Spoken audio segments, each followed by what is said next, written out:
what are your new to pharmacy initiative leaders are your experience with our organization and community?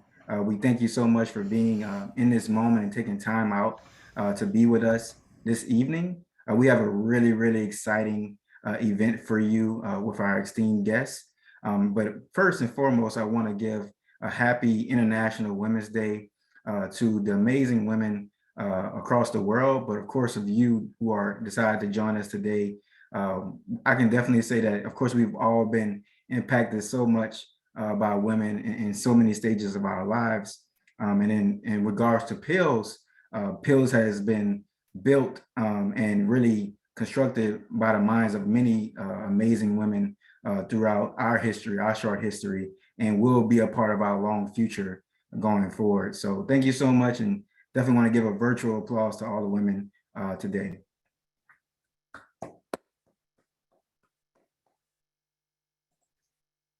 So like I said, we are pharmacy initiative leaders and we are at every stage. And for this particular event, we have Dr. Michael Watkins, a global leadership expert who will discuss some really key wisdom and how we can cultivate more leaders as we go along into our careers and to how we can improve the next generation. But before we do that, we definitely want to give newcomers and those experienced some ideas and our background and our mission, and as well as our future lies into pharmacy initiative leaders. And before I hand it off to our president, I want everyone to be sure to please follow us on all social media platforms at Pills Connect, PILS Connect, on Instagram, Facebook, LinkedIn, YouTube, where this will be recorded, as well as Twitter. So I was forgetting one. So please be able to follow us and connect with us as we go along. And now, without further ado, I want to pass it along to a man who has inspired me since I was in pharmacy school, our new president and co-founder of this organization, Dr. Joshua Blackwell. Good evening, everyone. It's an honor to be with you tonight and to really even have the opportunity to meet Dr. Watkins. All the time, I did a 2-year admin residency program, and it was required to read his book because his book helped us transition into our new role. So across the country, he's still making an impact. So I'm looking forward to the time to spend with you. And once again, Dr. Watkins, thank you so much for coming to the Pharmacy Initiative Leaders.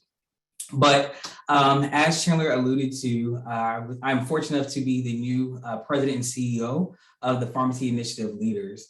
And as a new leader, we had to take a step back and really think about where have we been in the past 5 years with our founder, Dr. Brian Sackey, when he started the Pharmacy Initiative Leaders locally at the Howard University. And then, of course, bring it to a national standpoint during our first year of residency in Houston, Texas.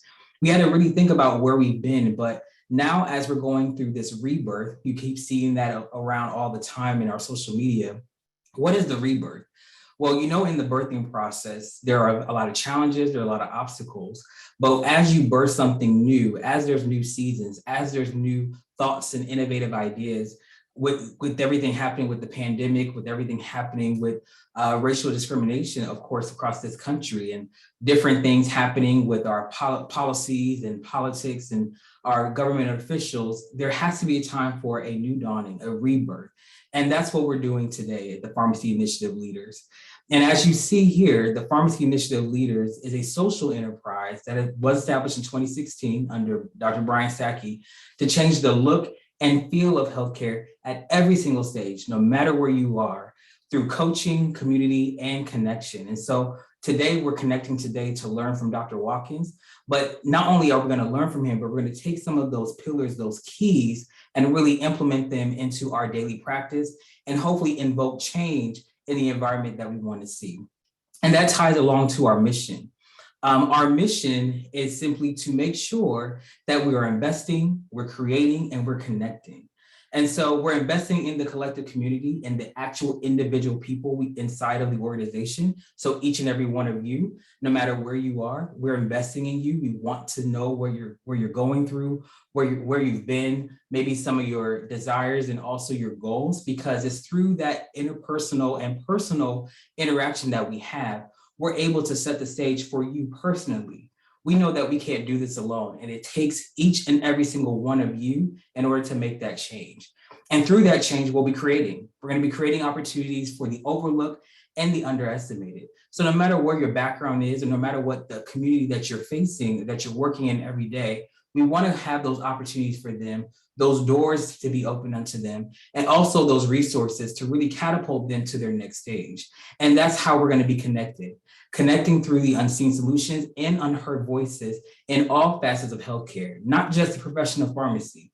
We do recognize that there's a branding issue with our profession of pharmacy, but it's not just with pharmacy that we're going to change the look and feel of healthcare. It's through architecture, through design, through fashion. So all facets of healthcare that really touch a piece of what we're doing within medicine, we're going to be we're going to be those solutions. We're going to be those creators and those innovators to see the change that we want to see. And that's what we're focusing on over the next 5 years, really starting with what we have today. That's each and every one of you, and that's community. We cannot do this alone. I'm going to keep saying that. We cannot do this alone. And if you're one of my proteges, you know I say that all the time, because it took somebody to invest in me to get to where I am today. And it's going to take somebody to invest in you and the collective group for us to really see those wins that we want to see in our community. And we're going to do this through various phases over the next 5 years. And of course, my counterpart, George, he is our vice president. He's going to tell you a little bit about what we're going to be doing in the next 5 years, starting with community. And so now I'm going to turn it over to him today. Dr. Blackwell, thank you for the opportunity. For those who don't know me, my name is George Opperman, and I'm blessed to be one of the co-founders of this organization, and now have transitioned to be Josh's partner in crime over the last decade, but officially as vice president of Pills.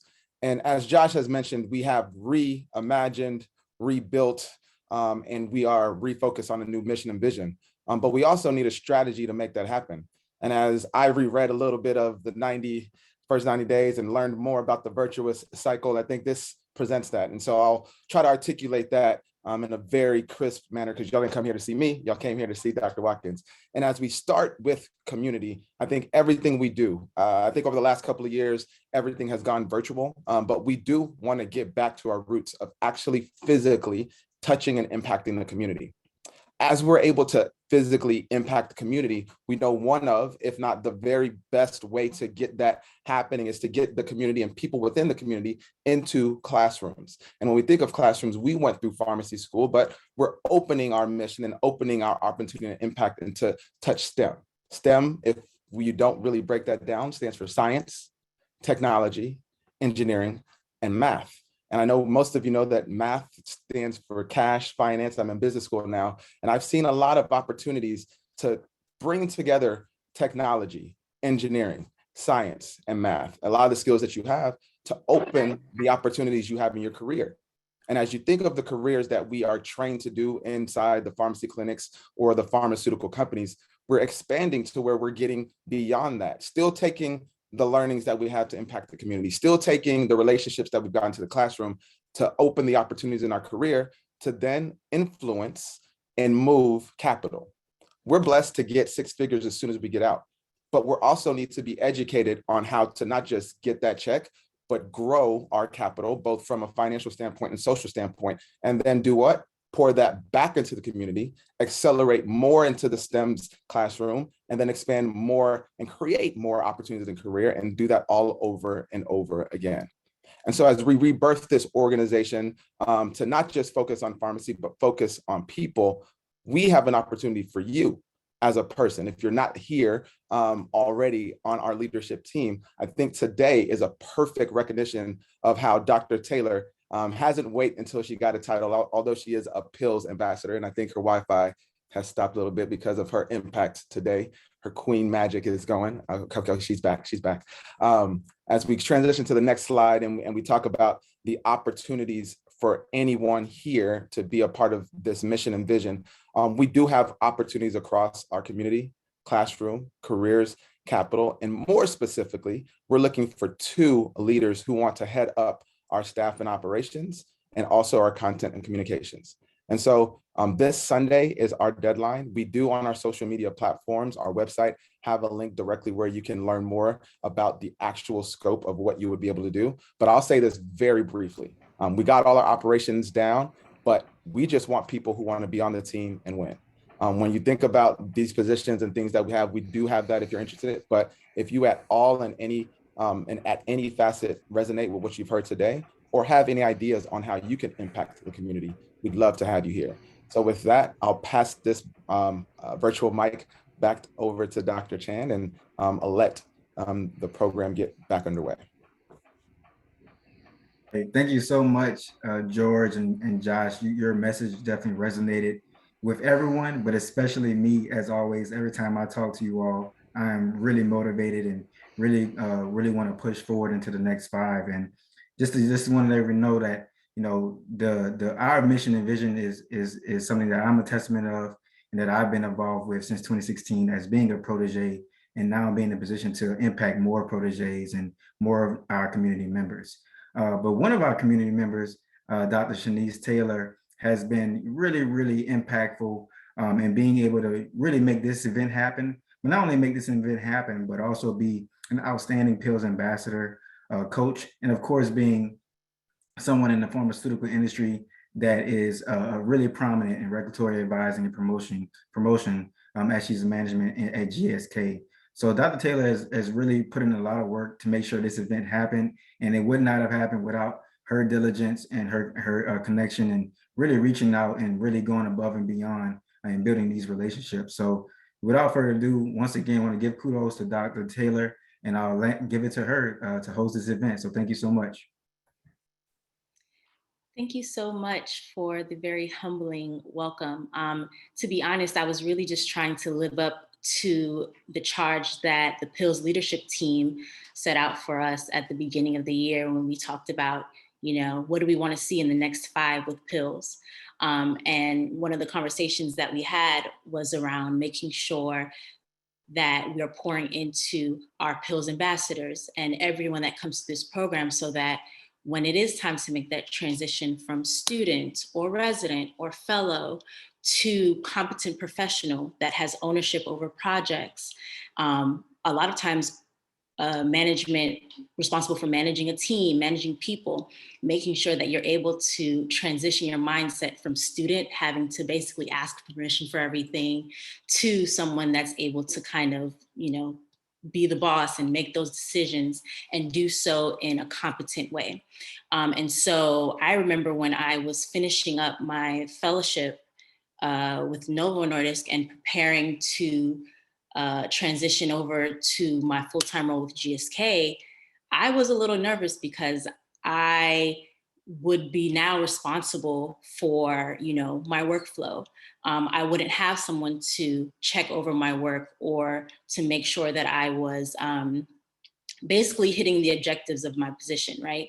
And so I remember sharing that in one of our PILS breakout sessions, and the book, The First 90 Days, was recommended to me. I didn't get the book right after that. It was another PILS meeting that I think George brought up The First 90 Days again in like a more general sense. So I'm like, if all of these prominent people that I look up to that motivate me, you know, from afar are recommending this book, I should just go read the book. So I did that. And when that conversation again came up, for, you know, what we want to see for the next 5 years, how we want to pour into our members, I definitely thought of Dr. Watkins and wanted to reach out to him. So I'm just so thankful that he was able to join us this evening. And I will give a brief excerpt from his biography, just so we can get some background. And then I'll turn it over to him to, you know, get our discussion started. So Dr. Michael Watkins is the international best-selling author of 11 books and is best known for The First 90 Days, Updated and Expanded, Proven Strategies for Getting Up to Speed Faster and Smarter, which The Economist named the Onboarding Bible. With over 1.5 million copies sold in English and translations in 27 plus languages, The First 90 Days is the classic reference for leaders in transition and a standard resource for leading change. Amazon named it one of its top 100 business books to read in a lifetime. Watkins is a regular contributor to leading business journals, including MIT Sloan Management Review and Harvard Business Review. Among his Harvard Business Review featured articles are How Insider CEOs Succeed, Initiative Overload, Onboarding Isn't Enough, and How Managers Become Leaders. So, Dr. Michael Watkins, I'll turn it over to you to start your master class. And again, thank you so much for joining us. Thank you, Shanice. Thank you, Joshua. Thank you, George. Thank you, Chandler. Really delighted to be able to spend some time with you. And I think just maybe some framing comments first, and then I'll pull up the slides and talk a little bit about my thoughts about career success. Specifically, I think for you in the life sciences industry, as well as the sort of the technical foundation that you're coming from. I guess the starting point is, like, wow, how did we end up living in times like these, right? I mean, if there's been a more extraordinary time in the history of the human race, it's not clear to me what it was exactly. We're seeing, seismic changes in terms of the climate, in terms of social, environments and concerns. Technology is racing forward at such an extraordinary rate. Politically, of course, especially in Europe, we're seeing some really unprecedented, I think, events. And, we get to live now, which, on one hand is daunting, but on the other hand is incredibly exciting, right? And I wake up almost every morning thinking, wow, what's going to happen next, right? And so, I say this in part just to say that I think you need to orient yourself in the future to living in and through turbulent times. I think that, what we had for most of my lifetime was probably an unprecedented period of stability and relative, prosperity. And it's not at all clear that that's gonna continue. Now, that can be a source of, oh, geez, the world is falling apart, or it can be a source of inspiration for how you can really begin to think about changing and transforming the world. And in the context of, the healthcare industries, which I'll speak about in a minute, that's a real opportunity for you. I work with people, I'll talk about that in a minute, who are quite literally changing the world in terms of the work they're doing in the life sciences industry. So I just start with that observation. I think transitions, right, is a connected point here. I'll talk in a minute about transitions. I've spent a lot of my life studying transitions, or a lot of my professional life studying transitions. I used to think that that was because I was just intrinsically interested in it, and then I realized I'd moved 7 times between the ages of 3 and 10. And oh yeah, I was transitioning all the time. I was needing to adapt to new circumstances. And I think I carried that experience, but also that empathy of what it means to be new when you go into an environment, to start largely from scratch. And Shanice, to your point, begin to really figure things out and begin to create momentum for yourself, establish yourself as a professional. That's a fascinating thing. And there is both an art and a science to doing that. And I'll be talking about some of that today. My own personal practice these days, I work primarily with CEOs.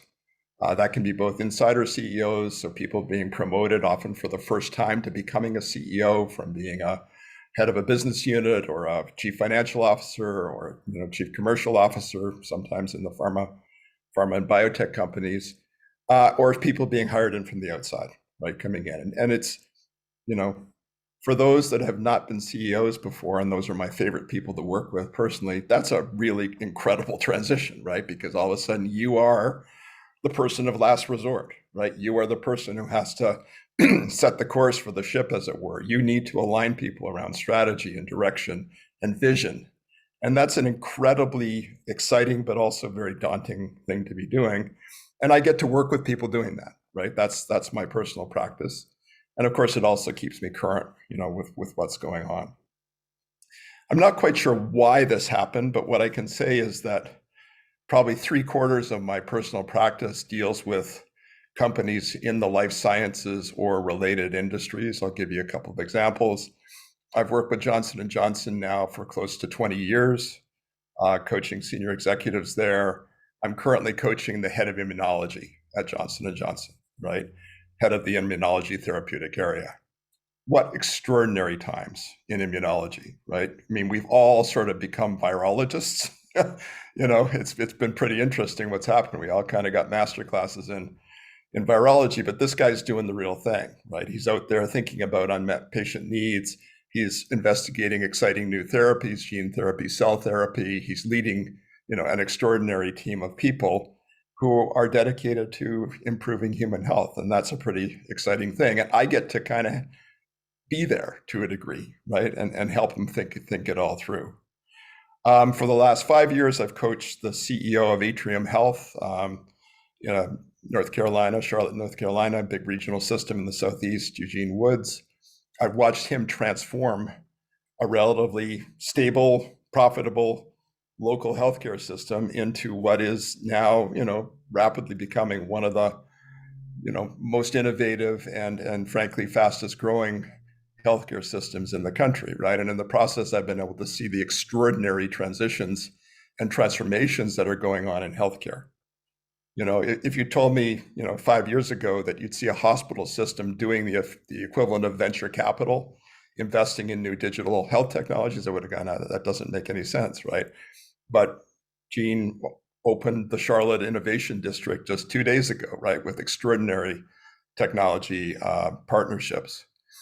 I'm currently coaching the head of the Biotechnology Innovation Organization in DC, right? It's the trade organization that represents the biotech industry, primarily the pharmaceutical side of things, but also food, which is, of course, a pretty important dimension of it all. And I've been watching her begin to take charge of that organization and refocus its mission, because there's an extraordinary opportunity, right, to help those small biotech companies become successful. I'm working with her now on helping to think about leadership development for biotech executives. And I give that all to you just to say, I think you're kind of, if not in, then close to some of the most exciting things that are going on today in the world of healthcare, right? And hopefully you're going to get a chance to participate in some of those things. I guess finally what I'd say, and Shanice, you kind of addressed this a little bit, right? Which is you're coming out of really deep technical backgrounds into organizations with the prospect of becoming leaders, and initially leaders of contributors perhaps, but then leaders of leaders and so on. And I just want you to recognize that, a technical background is both an asset and a potential, challenge for you in becoming a leader, right? Because you're so deeply trained and knowledgeable about technical domains. I was originally trained as an electrical engineer. I like to say I'm a recovering engineer, right? That I'm still working on that journey. But moving from being a technical professional to being a leader, that's a pretty big jump, right? And you need to kind of be thinking about how you're going to do that, with organizations like this one beginning to build the capability to become the leader that you want to be, if that's the road you want to go down, right? It's not necessary that you go down that road, but many of you, I think, probably in the end will go down that road. So that's just a little preamble. I've got some thoughts specifically about career success. I want to say, though, in advance that the slides you're going to see, you're going to get copies of. I'm going to send a couple of additional articles to Shanice that she can circulate to you freely that I've written on some of the related subjects. I also really encourage you to use the chat, because I monitor the chat. I see what you're putting in there, and I will respond to the degree I can. It's also just a great, often parallel conversation to be having. Okay, and so with that, I just want to sort of share with you a few thoughts, about career success, right? I mean, I've had the privilege to work with some people that have absolutely achieved the pinnacle of career success. I've had the misfortune sometimes to work with people that have dug themselves pretty deep holes and try to help them get out of those holes. I'm much more successful at helping, people become great, frankly, than I am on rescue missions. I don't even like to go on rescue missions because it means that someone has not made a successful transition into the role, right? They've already dug themselves a pretty big hole. So use the chat, feel confident you're going to get the slides and some other resources, and we will dig into some thoughts about this. And by the way, once we're done, I'm hoping, Joshua, Chandler, Shanice, George, that we can open up to conversation a little bit. have some Q&A, see what's on people's minds, see what's resonated for you, right, in what I'm saying and whether it makes sense to you or not. And I'm going to talk about what I see as kind of rules, right? You'll notice the quotes, right? Rules. It's not like an algorithmic set of rules, do A and B will happen, right? But it is a set of principles, I guess, is the way to think about it, that I have observed in the people that I've seen be really, really successful in their careers. I think this is a foundational one, right? Which is, you absolutely want to be someone that other people want to work with, right? Winston Churchill once said, attitude is a little thing that makes a big difference. And so the advice I give to folks is think about how you can become the colleague of choice. Bring that positive attitude to your work every single day. One of the CEOs that I know, CEO of Novartis, talked about his career success being based on running towards the fire, right? I always like that metaphor, running towards the fire, because he was seen as a problem solver. He was there when tough things were happening, and he was part of the solution and never part of the problem, and certainly never passive, right? That proactivity is a critical piece of this. Asking the question, how can I help with? What can I do to help with? That's a great question to be asking yourself and offering up as a gift, really, to others with whom you work. And so, as you observe people going through their careers and you observe who's successful and who's not, I suspect you will see pretty clearly that the people with whom others want to work and eventually want to be led by really are the folks that rise to the top in the end, right? And that's been my experience, at least in the good organizations that I have had the privilege of working with, like J&J, like Atrium Health. So this is going to sound like a funny one, right? But it's, and it's intended to be mildly amusing, and hopefully you find it so, right? You're not as smart as you think you are, even if you are as smart as you think you are. What do I mean by that? The fact that you're doing what you're doing means you're highly intelligent people, right? You have the intellect, you have the drive to move yourself forward. But in today's world, given some of those challenges I mentioned, you are absolutely on a lifelong learning journey, right? The folks that are successful today are not the folks that rest on what they know. They're the ones that really step up and continue to engage in the learning process. And I'd also say that, a little humility, frankly, goes a long way when you're trying to be successful in working with others. A certain amount of confidence. I don't meet a CEO who doesn't project confidence, but arrogance is a very different thing, right? And it's really to be avoided, I think, at all costs, because arrogance brings resistance, right? Even if you have the right answers, if you're trying to bring people along with you and you don't do it in the right ways, if you don't enlist people into the mission and the journey you're trying to go on or take an organization on, then you're, I think, in trouble, right? And I think I'd go back to Mahatma Gandhi, who said, it is unwise to be too sure of one's own wisdom, right? It is healthy to be reminded that the strongest might weaken and the wisest might err. And so I give that to you as a kind of second principle or rule, right? That combination of recognizing that the past is prologue, right? You have to learn, you have to move forward to be effective. And that, again, a little humility really goes a long way. Not that you don't want to project confidence, because that's absolutely essential. And I guess just one final thought about that. Some of the most confident leaders I work with are very clear that they don't know things or they don't have answers to things, right? But they're going to figure it out, right? They have the confidence that they're going to figure it out. They're going to get up that learning curve. They're going to enlist people into the core of the problem, right? And to me, that's the hallmark of real confidence, as opposed to pretending you have the answers, right? Or surrounding yourself with people that are going to smile at you and tell you what you want to hear. And we're certainly getting an object lesson in international politics and the danger of that kind of leadership right now. So that's the second one to think about. I think a third principle, like it or not, you're going to have a career of transitions. This is a little data I collected from some programs that I teach. I also teach at a business school in Switzerland called the International Institute for Business Development, IMD, in Switzerland. And you, by the way, I just got to notice that you can see my slides. Were you seeing my slides before this? I want to make sure you were.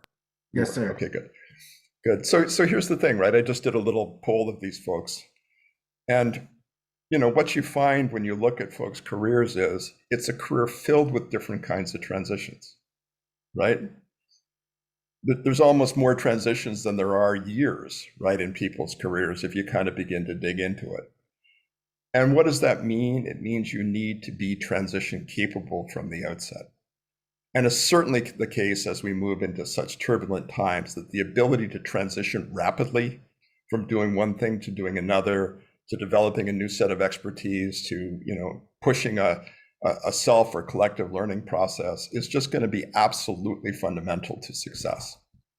I think, Shanice, when you talked a little bit about the first 90 days, in the organizations I work with, I really encourage them to start with the first level of contributors and leaders and teach them how to make successful transitions, because you're going to go through so many of them. And these leaders, by the way, were only at the halfway point of their careers, right? They had many more transitions they were going to go through. And many of them, having experienced the first 90 days, were kind of, gosh, I wish I'd known this before, right? How is it that I kind of, missed this previously? So just being aware, right? And being aware that transition is a part of the future for you, whether you like it or not. And the sooner you become capable of making transitions effectively from one role to another, from one organization to another, right, the better off you're going to be in the end. So, there's the whole Will Rogers, the quote is attributed either to Will Rogers or to Oscar Wilde, but it's not clear that either of them really actually said it, right? You never get a second chance to make a first impression. You never get a second chance to make a first impression, right? Recognize that people are making judgments about you virtually from the instant they first meet you. And they're making assessments of your capability, your credibility, right? Very, very quickly. And once those assessments are made, they can be very difficult to change. There's very good research, that's been done, social psychological research on what's known as the confirmation bias. Some of you may be familiar with the confirmation bias. And this basically says that once people have made up their minds about something, they will tend to seek out data that supports their point of view and push aside data that doesn't. They will tend to connect with people that have the same point of view and form identity groups that then makes it very, very difficult to change their minds about things, right? That's less important in the organizational world than it is in the political and social world today, but it still operates.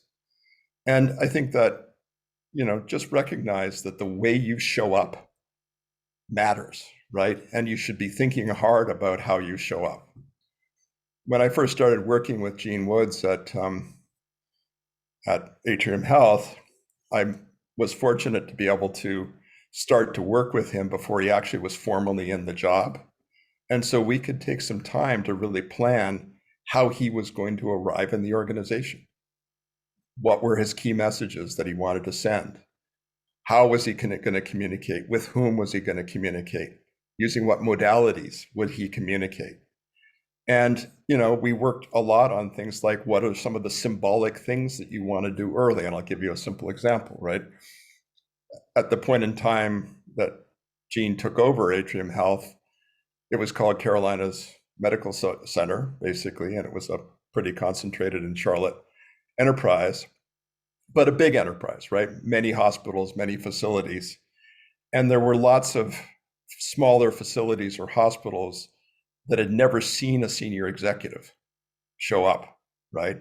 And they had the typical wood paneled offices, in the tower, right, as it were, metaphorically. And pronouncements came forward, right? And Gene basically said, I'm going to change the culture of this organization. And I'm going to send signals about how I'm going to change the culture of this organization from the very beginning. And one thing I'm going to do is show up where no executive in this organization has showed up before. I'm going to show up in this small rehab facility, right, that no one's paid any particular attention to. I'm going to go do rounds. That's the technical term. I'm sure you know it for, going with doctors into clinical environments. I'm going to go to an emergency room in the middle of the night and see what's going on. And it didn't take a lot of that before people were starting to say, whoa, this is a different kind of executive. This is a different kind of leader. Yeah. Now, it's not enough just to do things like that. You need to be following through. You need to be continuing to build momentum behind things. But that early, symbolic set of acts, was profoundly important in beginning to lay the foundation for Gene's success. And his success has been pretty wonderful. Avoid classic transition traps. I'm not going to dwell on this one too much, other than emphasize a couple of these things. The very first research I did when I started studying leaders in transition was, what are the big mistakes that people consistently make when they take new jobs? What are the classic pitfalls that people fall into? And what I found was people were making the same mistakes over and over and over again, right? And that was because no one had ever, systematically gone through and said, what are the classic pitfalls that you can get into when you take a new job?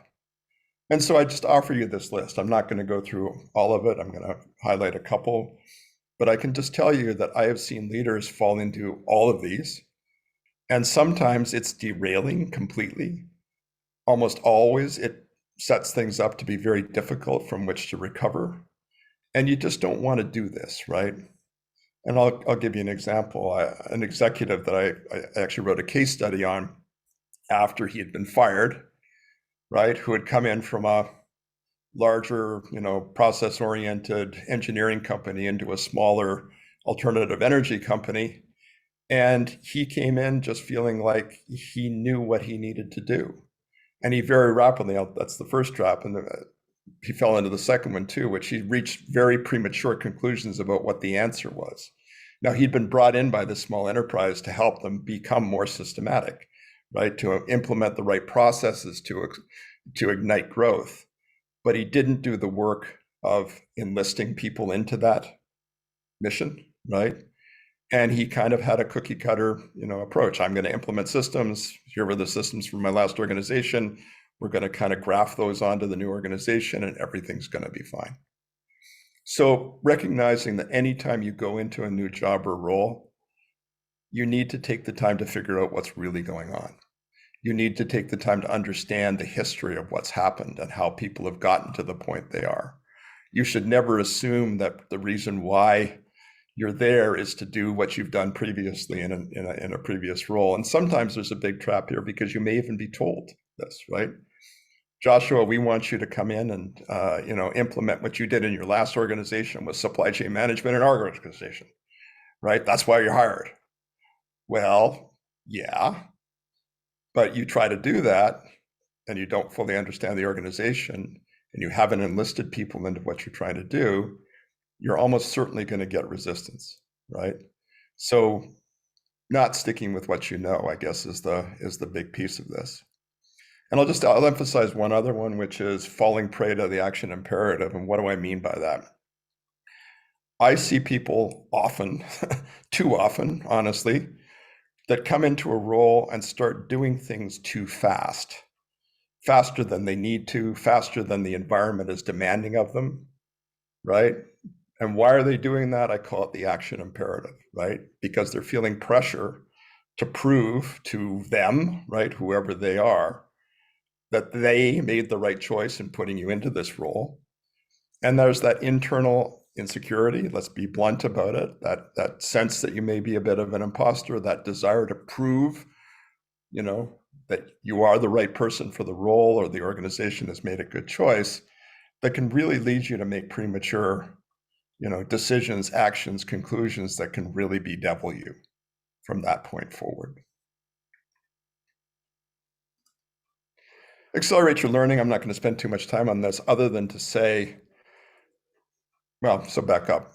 When I work with leaders going through transitions and especially going into new organizations, I tell them you need to focus on 3 types of learning. Technical learning, products, markets, technologies, systems, how the organization works.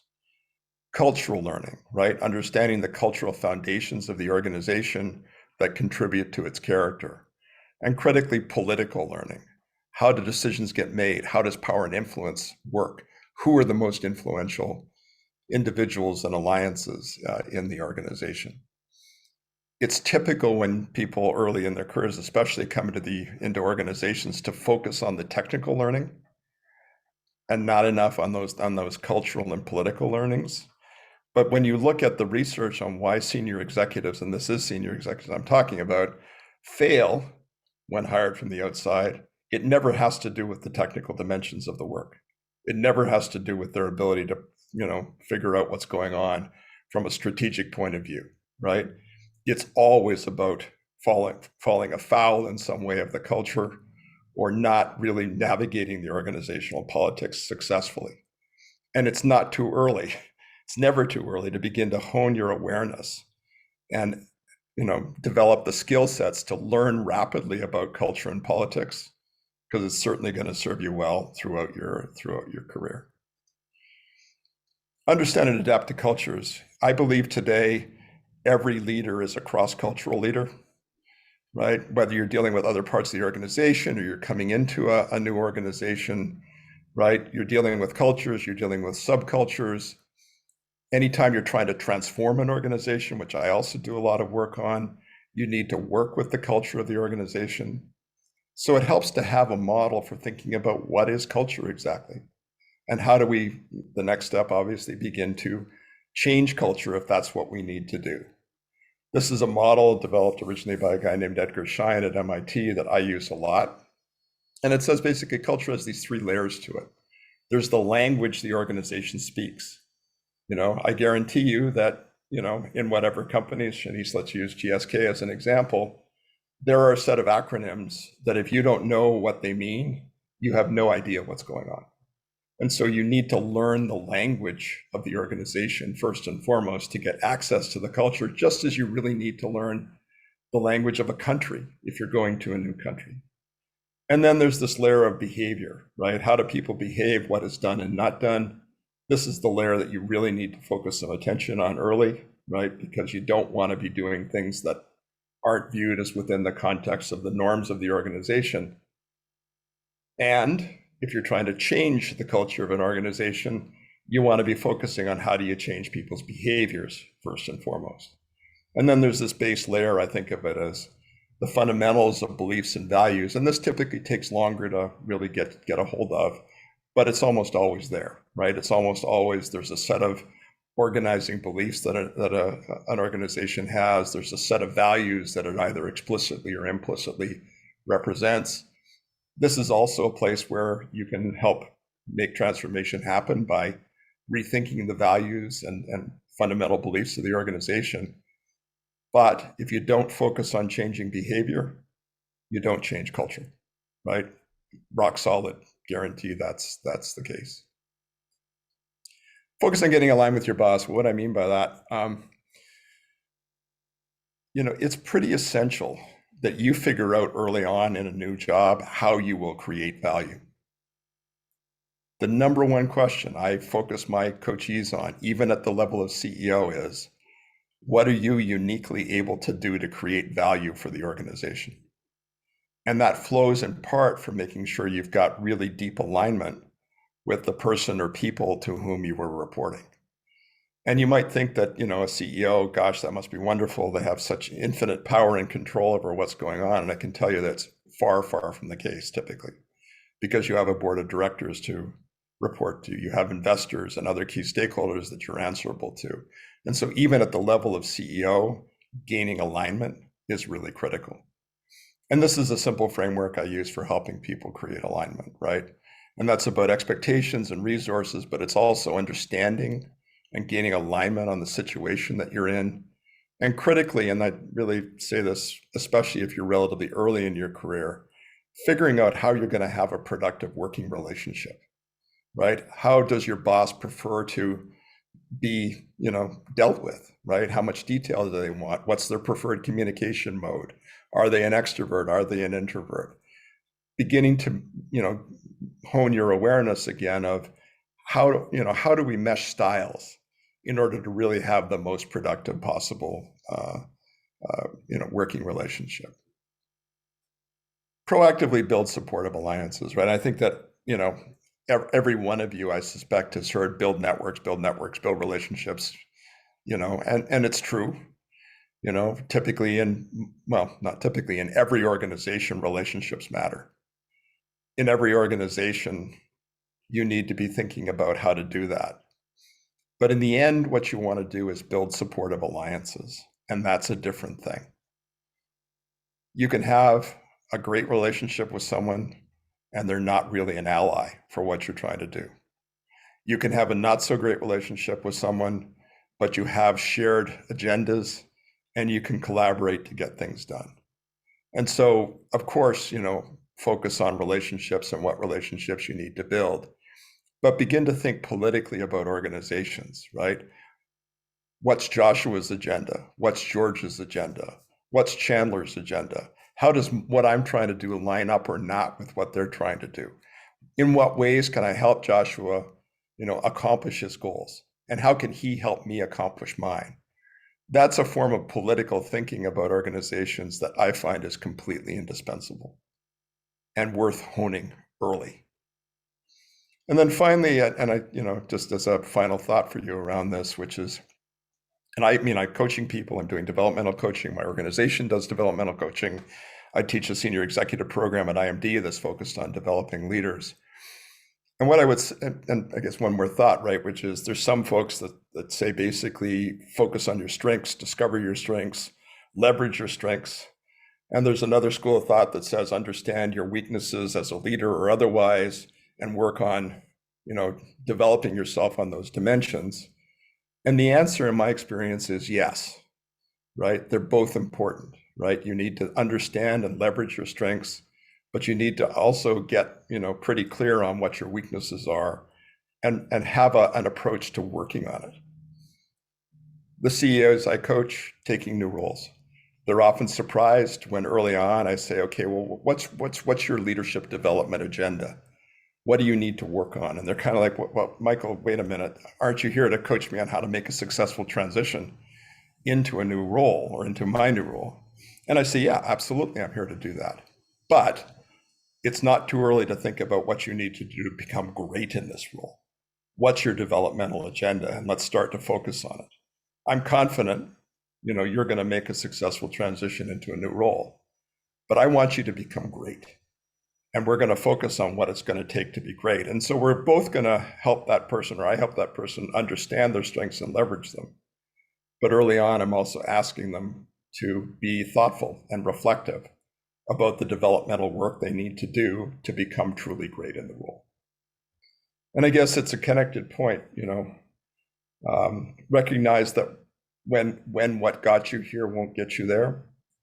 I run a leadership development program at IMD that's specifically for people that have had a mid-career level, being CFOs or chief marketing officers or heads of R&D, and they're headed towards becoming, true business leaders, general managers, managing directors, CEOs of organizations. And almost always what got them to the point that they were at was not going to take them to the next level, right? There was a major shift in skill sets that was required. And I'd want you to be thinking and understanding that you're going to reach points in your career where that's going to be true. You're going to reach points in your career where what got you here isn't going to get you there. And what you do at that point makes all the difference, right? And if you embrace the reality that you need to go on a learning journey, whether you're 30, 50, 70, that's the foundation in the end for being successful as a leader. So I'm going to pause at that point. As I said, I'm really happy, of course, to be sharing the slides with you. I'm going to send a couple of articles to you as well. I'm going to take a little bit of a look here, but just open things up a little bit. So what does this make you think? What's your response to this? Are there pieces of it that you feel connected to? Are there pieces you kind of go, Michael, what in the world are you talking about? Maybe we can open things up a bit for a few minutes to get some discussion. So I'm gonna get us started. I know there's a lot of questions in the chat, but I can tell Dr. Watkins wants to make this lively. So I'm not gonna read the questions in the chat. And I'm also gonna take liberty to say if you're a senior leader, I see our questions from our senior leaders, but let's give our opportunities to the people that are not senior leaders. So literally take your mic off. You don't even have to show up on the camera. Let's have a conversation. Great. I'm kind of sad because I did have a question. I was going to show up, but I will follow No, instructions. Joshua, go for it. Go ahead. Let's go. Mr. President, go ahead. Okay. So as Shannon mentioned, I'm recently transitioning to president CEO, and there are a lot of leaders that are owning their own companies. They're becoming their own CEO and bosses. What are like your 2 to 3 major key points that you always share with those individuals that have transitioned into a CEO or president route? Yeah. So there's a few things that are not always, Joshua, but typically true when you become a CEO, right? And you may or may not have had experience with this before, right? One is the fine art of managing a board, and you're in a particular kind of organization, a nonprofit organization, but I expect you still have a board of directors to whom you are answerable. Boards are complex beasts. If you haven't had experience working with boards before, or perhaps not the depth of experience working with boards before that CEOs typically need to have, then it can be a real learning curve that you need to go on. Boards can be wonderful and they can be terrible. They can be focused and they can be political. Yeah. And so understanding how to navigate that set of relationships and how to create alliances, I would connect it to the alliances piece as being pretty critical. When you become a CEO, you're typically navigating a much more complex stakeholder environment than virtually anybody in the organization. You're needing to be more outward focused typically than most people in the organization. That means you need to be really thoughtful about diplomacy, right? And how you're going to conduct diplomacy on behalf of your organization. At the same time, you have to make sure that you've got the people in place that are going to make the organization run while you're outside doing that really critical work, right, of championing the organization. So I guess I'd put those two things. Actually, I'd guess one more, right, which is there's this old thing about leadership being lonely. When you get to the CEO level, it's absolutely true, right? Because everybody's looking to you for direction. There's typically not a lot of people you can talk to about the very hard decisions you sometimes have to make. And part of the role I play as a CEO coach is to help folks have a place to go to talk through the really hard stuff and to be able to be vulnerable in a way that they can't afford to be vulnerable typically when playing the role, because they're there as a role model. They're there to instill the organization with vision and confidence. So I guess I'd point to those 3, Joshua, if that makes sense to you. What's your response to that? I think that's helpful to a lot of, not only to myself, but a lot of leaders. But what if they don't have a board to report to? So what if they're just starting their own organization? Maybe the board is not well established. And they're really, it's like a startup. So what would you say to those? Would those 3 still apply, or how they change? So they do to an extent, right? I guess the one piece of advice I'd give right off the top is get a board. I think that boards, there can be an inclination to say, gee whiz, I don't want the hassle of dealing with a board. Even if it's just a board of advisors, you need other perspectives, you need other voices, right? I guess, I would also say build an advice and counsel network to help you make the right choices. Yeah. It's rarely a good thing if you're not accountable to someone or something. And so I'd encourage you to kind of go down that road. Startups, typically the core of it is about having a great vision and being able to enlist people into that vision. And oh, by the way, also raise money to support that vision. Yeah. So I expect that's a lot of the work you're doing today, right? Is making sure that the vision direction is the right one, getting people on board to do it. I'd probably add building a great team as early as you can. The beauty of the startup is you actually get to build a team, right? Most of the time you don't get to build a team, right? Even CEOs don't typically get to build their teams. They get to inherit a team. And I typically help them in the process of assessing and reshaping those teams. So there's a bit of a joy here, Joshua, that you get to kind of select those people that you're going to go on this magnificent journey on together. That's amazing. And I think you may see George smiling because we've alluded to some of those things in our conversations. It's a nice opportunity to, reset expectations, once again, rebirth your new leadership team and so forth. So I think that's great. But I did see Dr. Chelsea Sumner. Happy International Women's Day. She has shown her face, and I'll allow her to ask the next question that she may have. You're on mute. I could read her body language. She doesn't have a question. She just wanted to be on visual. Oh, you can't. Got it. Okay. Super. I wanted to build on that. I'm gonna break my Yeah, own. go ahead, please. I'm gonna break my own rule. Because I also see a couple of founder. She said she can't unmute. So Josh, I'll let you do that. So happy I But did. I'll build on that real quickly. I can No, make my she- fellowship 6 months if I choose to. You know what I mean? Yeah. They were like, it's all about how Oh, much experience you've someone gained else's. so far. She was like, she got a year fellow. All Okay. right. I think, can you guys hear me now? Yeah. Yes. All right. So thank you for the opportunity. And Dr. Watkins, I have read your book multiple times, and it's usually the go-to manual for all of my PILS mentees. And I think they've begun to pass that along. So really enjoy it and use it as a Bible. So my question is, I've recently maybe not recently. So it's been past 90 days since I transitioned and switched completely out of pharmacy and out of pharma industries.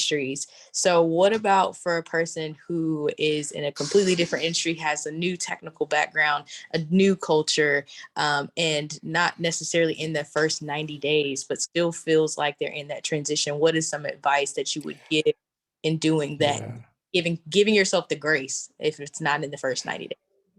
Well, so let's focus on that one first, right? I always say to people, if you haven't, if it's day 91 and you haven't accomplished everything you want to, don't panic, right?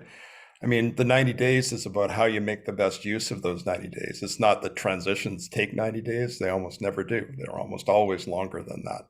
And how long they take depends a lot on the situation that you're going into, the situation you're in of a completely different industry, and maybe you're going into a very successful organization. Your learning curve is going to be relatively long, right? And you should just be okay with that, right?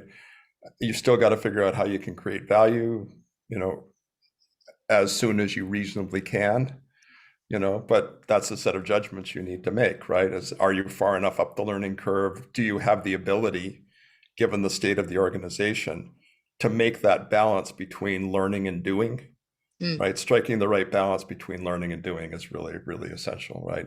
Now, if you told me, you've got another industry, but you're in a turnaround and you're leading the organization, I'd say, you're going to have to get up the learning curve real fast about a few things, because you're probably going to need to make some hard early choices. Mm-hmm. Hopefully that's not the situation you're in, because that's a very hard place to be, in my experience. No, not quite. Definitely a lot of white space, but I appreciate the insight there. Super. So there's a few questions. There were some great questions in the chat that maybe, we can just address, briefly, if that's okay. So Montreal, how do you find the balance as a new hire between showing your value early and avoiding action imperative?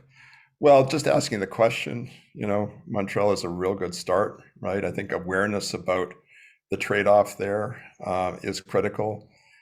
I think that a lot of it's just about consulting yourself and tapping into yourself and asking yourself, am I responding here to a real set of pressures or needs of the organization? Or am I doing what I'm doing because I'm nervous, or I'm not feeling like I'm feeling like a bit of an imposter, or, I really want to impress George with, the fact that he made a great choice in putting me on this team. And that kind of self-awareness is, should be the North Star that you use to make judgments about that balance Dr. Chelsea just talked about, between learning and doing.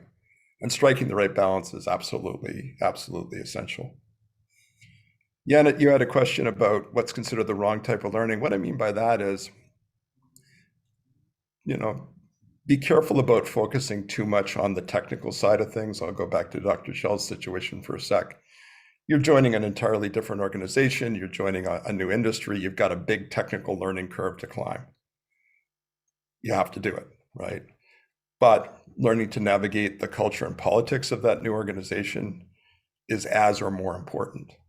And so you don't want to be shortchanging that piece. You've got to be relatively balanced in the learning that you're going through. Now, if you're in the same organization, you understand its culture, you understand its politics, but you've gone to a different level, been promoted, that's a different challenge, right? The challenge there is how do you show up in a different way at the new level, right? Joshua, the example you gave of going to the CEO level is a classic example, right?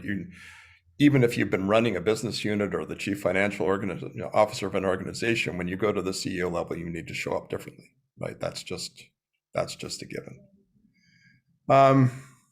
What got you here won't get you there. I think I talked a little bit about that, but what the main point there is you will come to points in your career where the skills that have made you successful to that point are not all or enough to take you forward, right? And that's the moment when you need to realize, whoop, okay, what got me here isn't going to get me there. And I need to really understand what it's going to take to get me there. The program I talked about at IMD is a program designed to help people understand, first of all, that what got them here won't get them there, but also begin to, jumpstart them on the level to go forward. I think we're probably a bit over time, Shanice. Really quickly. Sorry, say it again. I have a question for you. Yeah, shoot. Thanks again, Michael, so much for taking the time to speak with us. You touched briefly on, I guess, connecting with your new boss.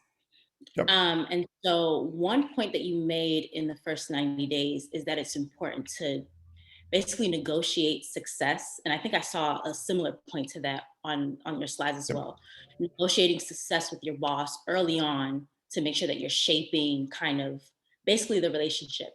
But then you also mentioned not expecting your boss to change. So I feel like at the surface, those kind of like conflict with each other. So could you kind of add a little bit more color to that? Absolutely, I can. And so I think, give me one sec here. Just going to go back to put this slide up, Shanice, because I think hopefully it can help illuminate it, right? So when I say negotiate expectations or negotiate success, that's more about those two right-hand side conversations, right? The expectations conversation, the resources conversation.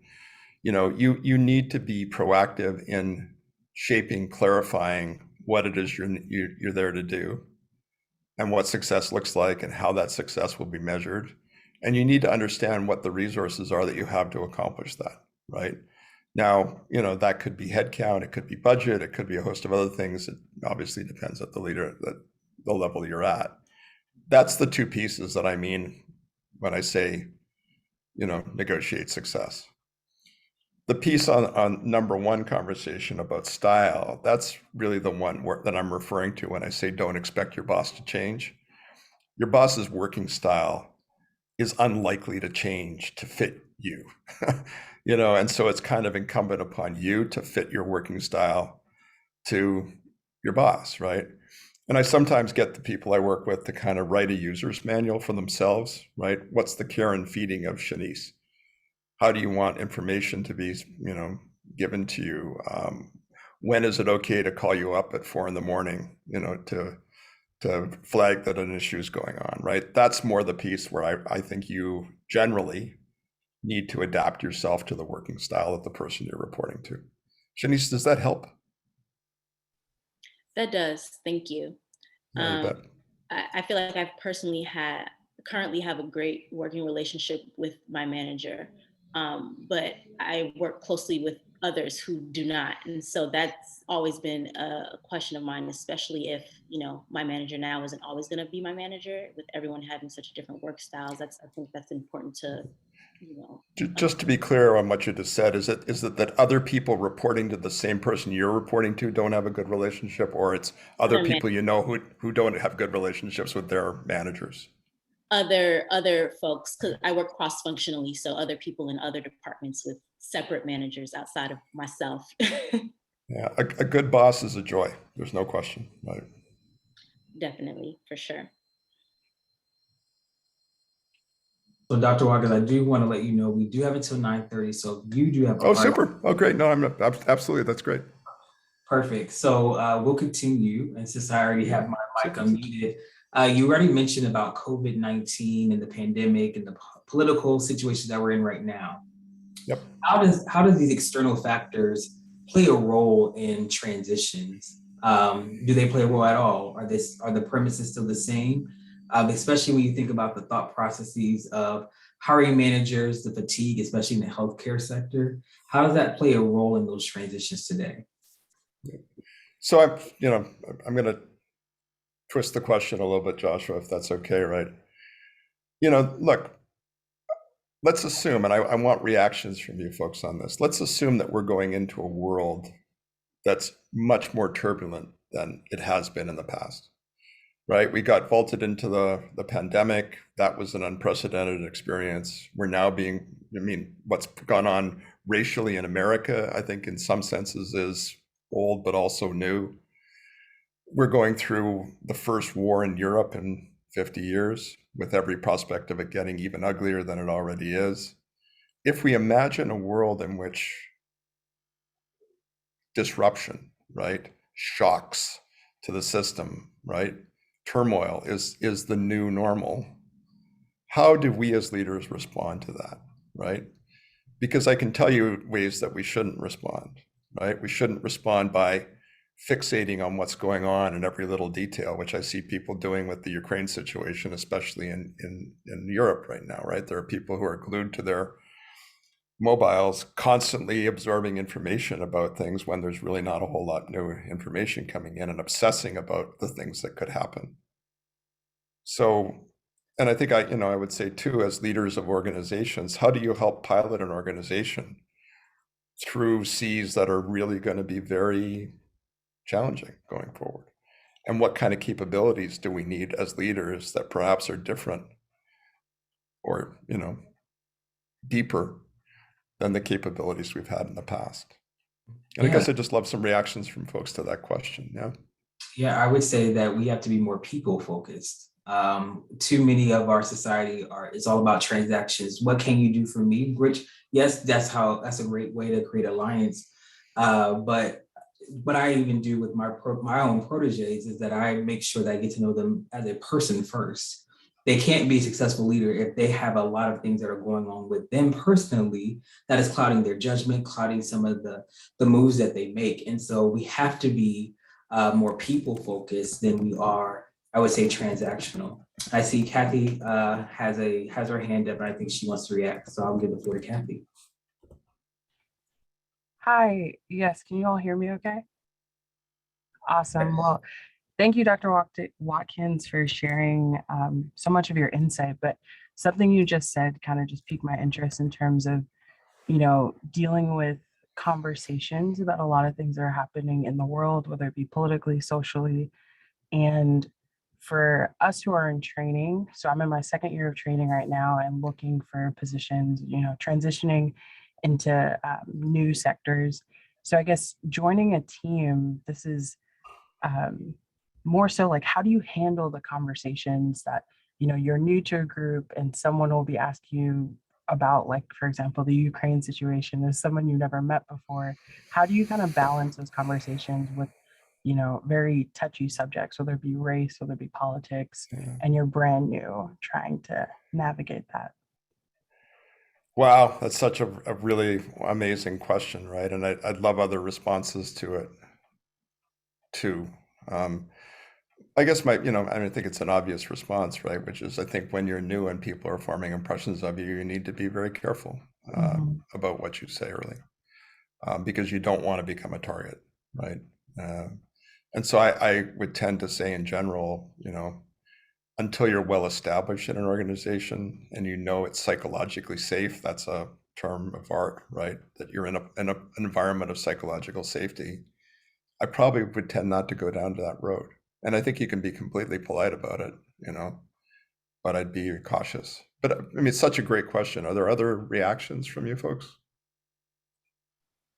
I've been told the same thing in the office: stay away from politics, stay away from religion, stay away from, and not, not to say to mute who you are as a person, right? Because it's amazing to be able to have a workplace where you can show up as your authentic self. But in the same breath, understanding that certain conversations carry certain weight with them and just may not be appropriate for the workplace. So I've heard essentially the exact same thing. Yeah. I mean, it's unfortunate, right? Because you'd love to believe that we could live in a world where we could be really open about these things and have reasoned discourse, but I'm not seeing it, honestly, right?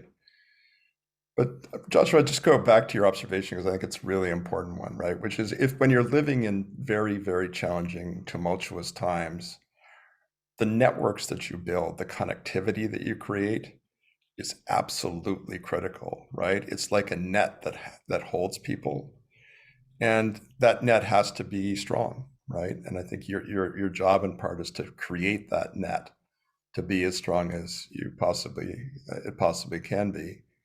I guess the second thing I'd say is go back to your values, right? When things are really hard and really tough decisions need to get made, or you don't know which way to go, I find it helps a lot to kind of connect back to your values, right? What values are operating here that we want to understand and tap into in thinking through what needs to happen as we're going to go through the process together of beginning to think through what needs to happen. And I guess I'm dropping an article into the chat. There's a whole piece of this for you as leaders, I think for everyone today, which is building up resilience and emotional agility.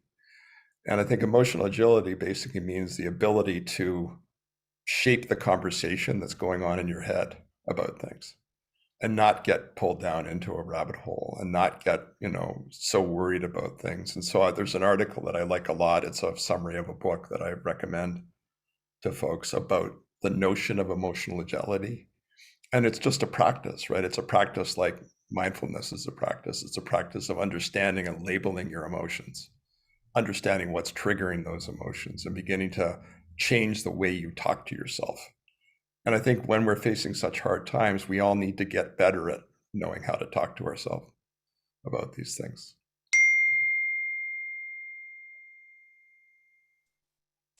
I'm stepping really quickly to address two things in the chat. So I think Maggie, where did I see it at? Maggie Delowit, if you wanted to come off mute and ask your question, or I can share it for you, but I'll give you the second to share if you would like to. Sure, thank you. Can you hear me? Yes, we can. Perfect. Yeah, my question for you, Dr. Watkins, is if you have any recommendation in terms of books or podcasts that are aligned with like transition, success, or even the changing world order. Yep. So what I'll do is this. I'm going to provide, I guess it's probably Shanice, with a list of resources and some articles, that I think would be valuable in helping think through some of this, rather than just try to go into free form on it, if that's okay. Thank you. And then before Chelsea's questions, Kathy, I know you responded, but I'll still give a little bit of 2 cents based off of how you said it. I'll also go back to something that Dr. Watkins said. I think your nuance was not even in your chat, but your nuance was, hey, you're looking for roles. You're not just at a place like Shanice where she's kind of known, or other people where they have some form of comfortability or protection or sponsors, allegiance. Like, you're looking to brand new spaces, right? And to your point, whether it's in interviews or anything like that, understanding, as Dr. Watkins already said, every single time you're being judged, you're being really put in a corner, whether intentionally or unintentionally. And so as you're looking for a new opportunity, a new space or new spaces, definitely protecting that and he almost modeled it for you. I mean, how are you allowing other people to have that question?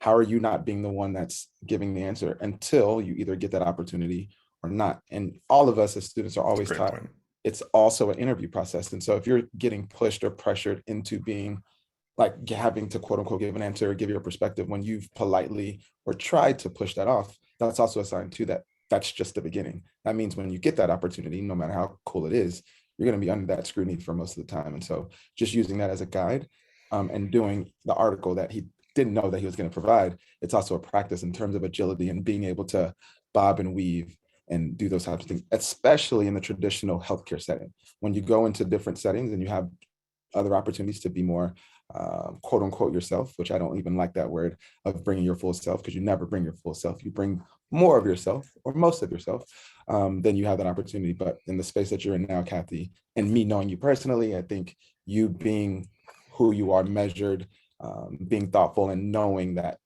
whatever you're saying or not saying is being judged, doing that to the best of your ability is probably the best approach. So hopefully that answers it a little bit better. Yeah, I think that's a great response, George. And there's a very important piece of this about sort of, you know, how you present yourself and what you show and don't show, right, in terms of the workplace. And I mean, my father, who was very funny, used to say, always be sincere, whether you mean it or not, right? So, you know, sincerity is a value. I personally don't think much of the conversation about authenticity, and there's a couple of reasons for that. One is, let's not fool ourselves that we can be completely, in quotes, ourselves, George, right, in work. It just doesn't work that way. We are presenting to some degree a face to the world, and we want to understand what that face is and why it needs to be what it needs to be, for sure. Yeah. And so I just think it's a really, you know, great. Well, actually, the other thing on authenticity is that notion of authenticity clashes a lot with situational leadership.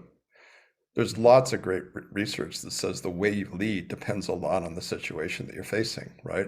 So it's not like there's one authentic George leader, right? There may need to be multiple George leaders depending on what you're called to do, George, as a leader in that particular circumstance, right? And so I don't find the conversation about authenticity a particularly useful one. Now, I tend to be a heretic on certain things, right? So, you know, you feel free to, you know, bring out the lash at that if you need to, right?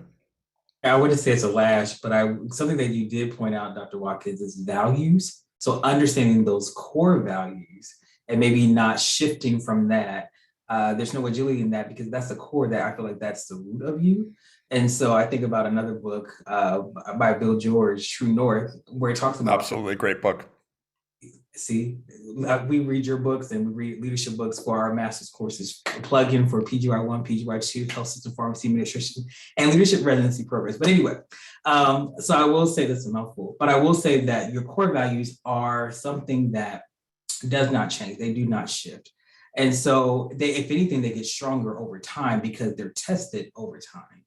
And so what I mean by that is that I think, yes, authenticity can clash with situational leadership, but your core self, who you are, will remain consistent.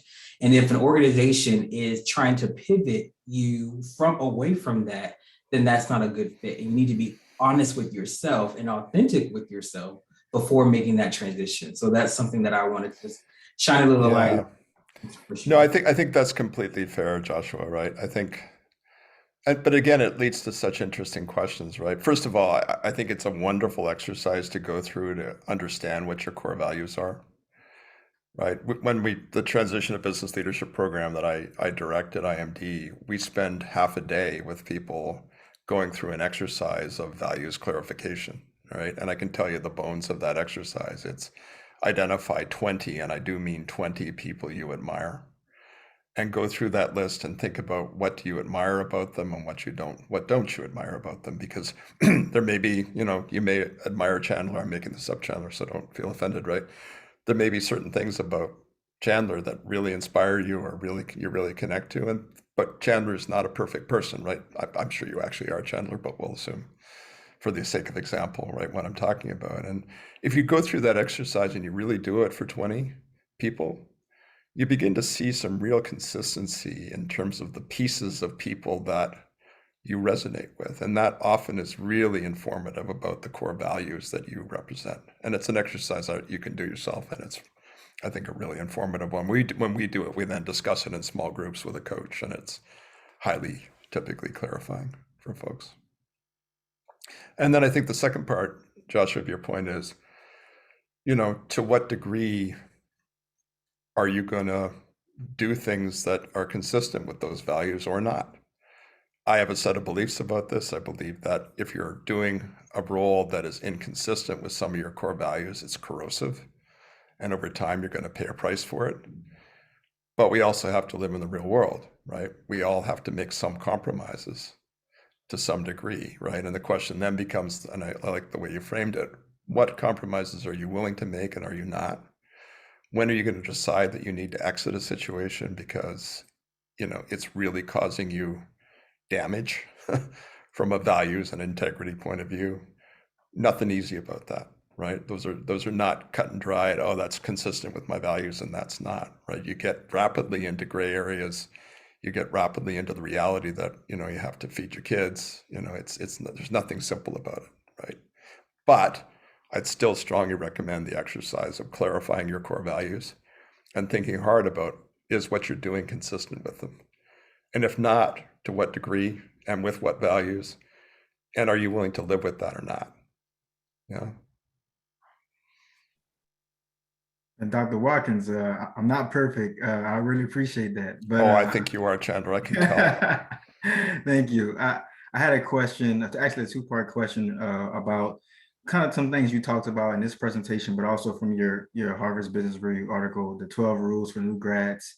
Yep. And you something that really resonates with me is, the technical foundation that a lot of us have, as whether it be pharmacy students or just people in STEM. And then also being able to understand, like, you don't know everything, basically. I say that to say that I was a graduate in 2017 and then a trainee from 2017 and 2019. And we have a lot of trainees here that have either been students, residents, fellows, you name it. So I think that some things that was hard for me, but also now being on the other side as being a coordinator, is me trying to get them to understand that, hey, it's okay to be wrong. It's okay to really go from being a superstar student to coming back to ground zero, and trying to understand that aspect. So, from what I'm saying is basically, what are some tips, for me as being a coordinator for residents, of how I can really get them to hone in on that humility aspect that you mentioned about not having to know everything. So look, I think there's a couple of answers to that, Chandler, right? I am a huge believer in feedback and getting early feedback from folks about how you are showing up or not in the ways that you want to. Yeah. Because you have to have some way of holding the mirror up, right? If things are not, what they end they need to be. I also want to connect with a piece of what you just said, right? Which is, folks with strong technical backgrounds. I've seen folks like that become great leaders, and I've seen folks that become really terrible leaders, right? And the reason that they become terrible leaders is some combination of they didn't really want to be a leader, but that was the path of promotion, that was the path of advancement. What they really want to do is that technical professional work, but there's not a pathway, and so they make themselves and the people who work for them miserable, because they don't really want to be in the end doing it. And I also see people that just go to extraordinary heights with that kind of foundation, right? That STEM foundation, because the world's a complicated place, technologically and otherwise. To me, and I think Joshua connects in part to the values conversation, do you want to lead? Do you want to lead, right?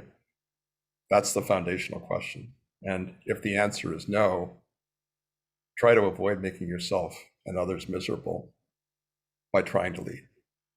And if the answer is yes, figure out what it's going to take for you to complement that technical foundation that you have with a leadership, foundation. Complement the IQ with the EQ is the classic piece of this, right? Complement the rational with the emotional.